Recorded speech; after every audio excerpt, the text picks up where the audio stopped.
Class. મારું નામ મંડલી પ્રાચી સોરભાઈ છે. હું ધોરણ 12 બીમાં અભ્યાસ કરું છું. આજે હું તમને એક પ્રોડક્ટ બતાવવા માંગીશ જેમાં મારા જોડે બે ગ્લાસ છે અને બંનેમાં હું નોર્મલ વોટર ભરીશ.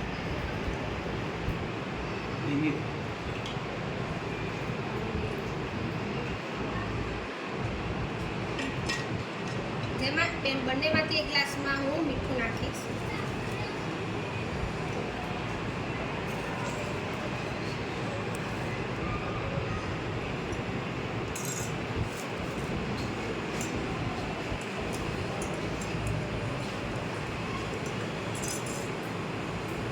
હું બંને ગ્લાસમાં કલર એડ કરીશ.